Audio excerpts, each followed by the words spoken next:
지금 이 시간에는요, 누가복음 7장 11절에서 16절의 말씀을 가지고요, 우리 제목 한번 읽어보겠습니다. 시작. 네, 과부의 아들을 살려주신 예수님이란 제목으로 우리 하나님 말씀 함께 나누도록 하겠습니다. 자, 오늘 본문에서 예수님께서는요, 제자들과 함께 하나님 나라와 그 복음을 전하기 위해서 어디로 가셨냐? 바로 나인이라는 이름을 가진 성으로 가셨어요. 이 나인, 무슨 뜻일까요? 이 나인이 무슨 뜻이냐?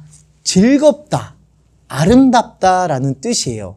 그러니까 나인이란 이름의 성이면은 왜 그 이름을 붙였냐? 아, 우리 성은요, 아름답고요, 즐거운 성이에요 라고 이 성에 사는 사람들이 그렇게 이름을 붙인 거예요.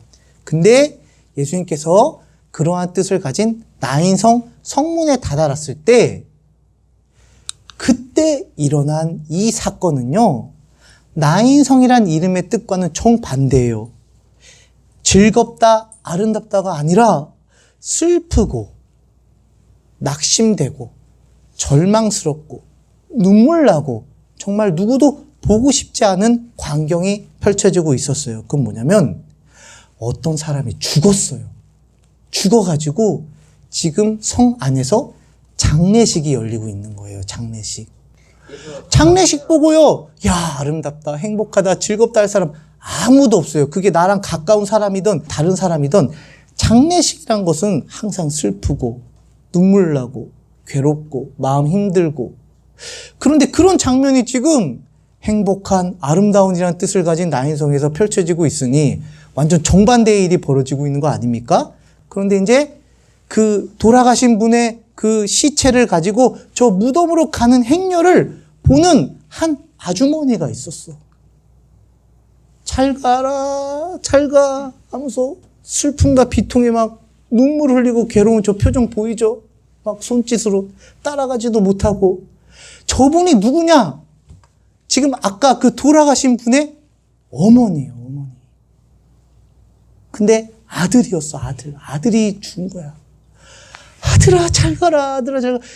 목사님이 아무리 얘기해도 여러분들은 이해가 안 갈 거예요. 그런데 여기 앉아 계신 우리 부모님 선생님들은 딱 저 장면만 봐도 마음이 울컥해요. 울컥해. 왜? 자녀를 먼저 떠나보내는 그 부모님의 마음은요, 이로 말할 수가 없어요.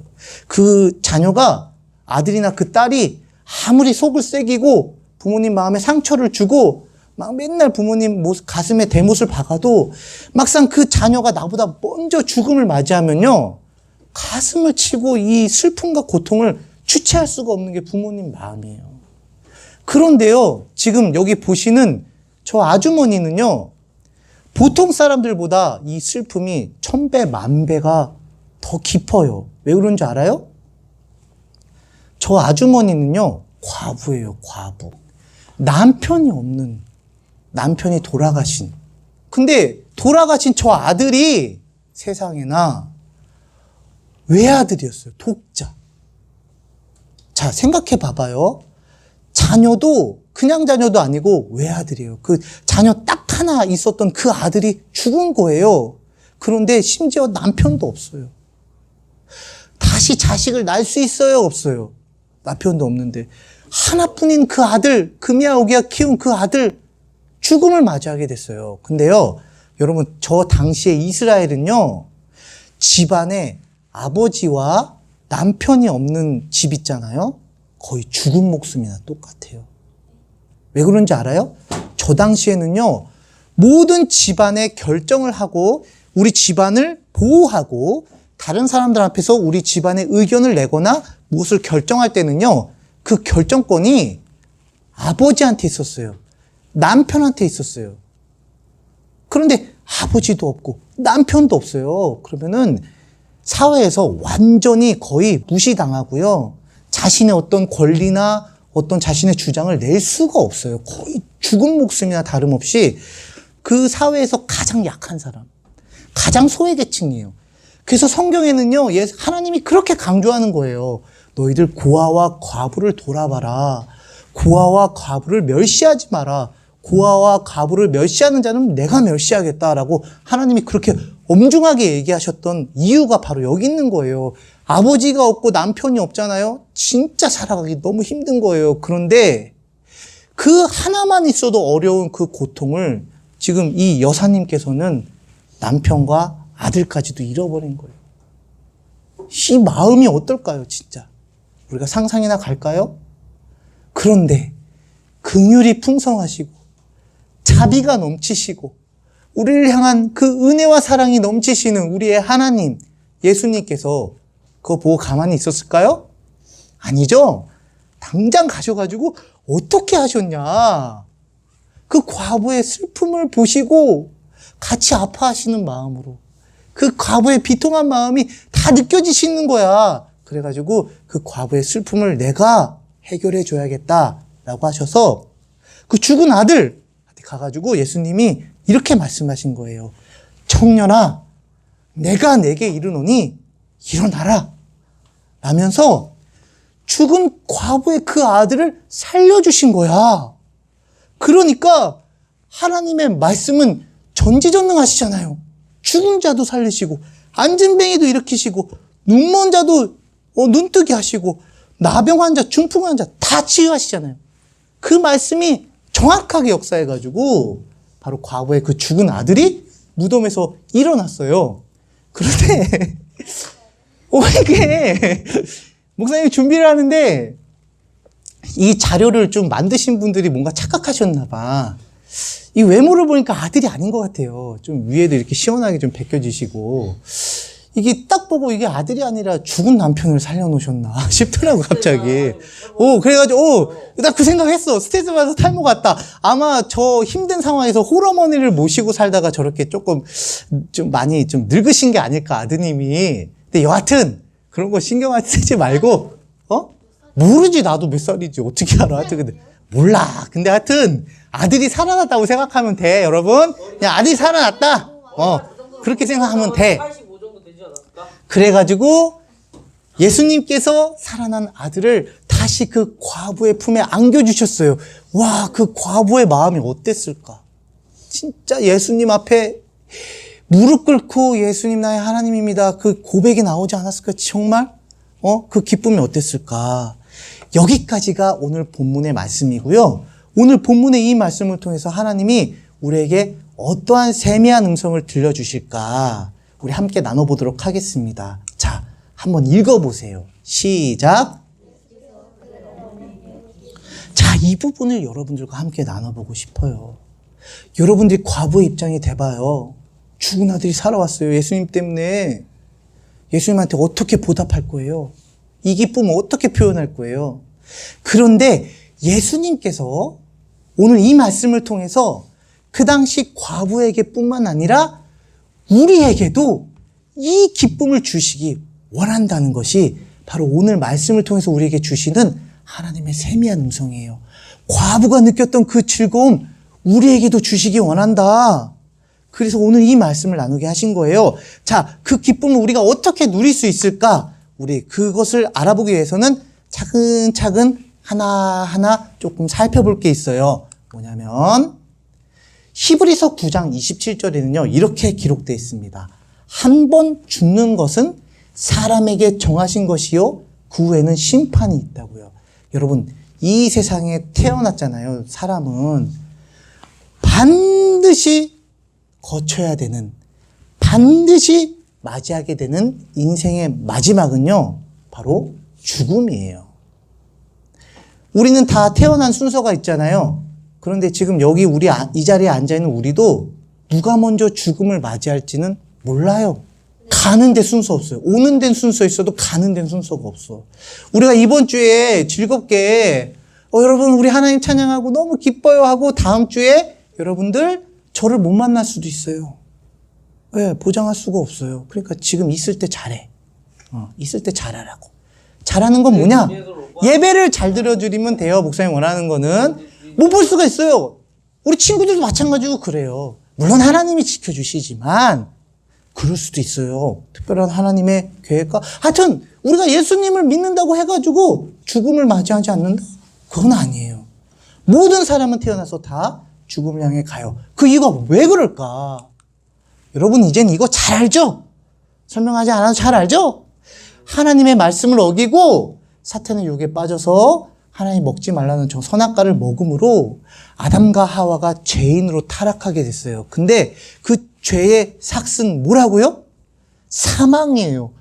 육체도 죽음을 맞이하지만 죽어서 끝나는 게 아니라 우리의 영혼은 영원한 지옥 형벌에서 영원토록 정말 그 고통 다 느껴가면서 정말 다시는 나오지 못하는 그 형벌을 받게 되는 거예요. 이것을 성경에서는 사망이라고 해요. 우리 육체도 죽음을 맞이하지만 죽음 이후에 우리 영혼도 지옥에서 그 사망의 고통을 평생토록 느끼게 된다. 그래가지고요, 모든 사람들은요, 너나 할 거 없이 이 죽음 앞에서 슬퍼하고 눈물 흘리고 절망하고 괴로워하고 가슴 아파하는 거예요. 아래 사진의 의미? 죽음의 터널로 가는 거야, 우리 인생은. 계속해서. 그래서 살아있는 자들이 우리의 죽음을 애도해주고 저렇게 앉아서 슬퍼하는 남자처럼 슬퍼하고 괴로워하는 거예요. 자, 여러분, 엄마 아빠가 여러분들하고 영원히 같이 있을 것 같아요?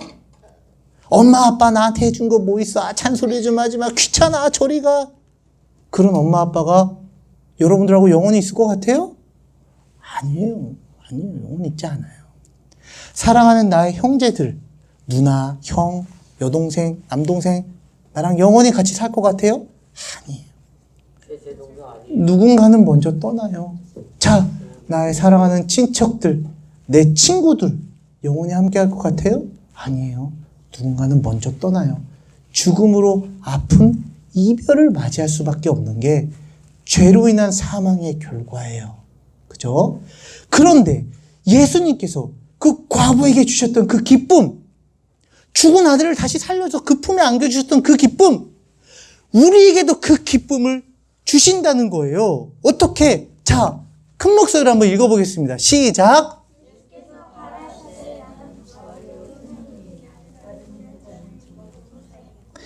우리에게 그 사망의 권세가 우리를 영원토록 괴롭고 힘들고 눈물나게 하고 낙심되지 않게끔 그 사망의 권세를 빡 깨트리기 위해서 예수님이 부활하셨어요.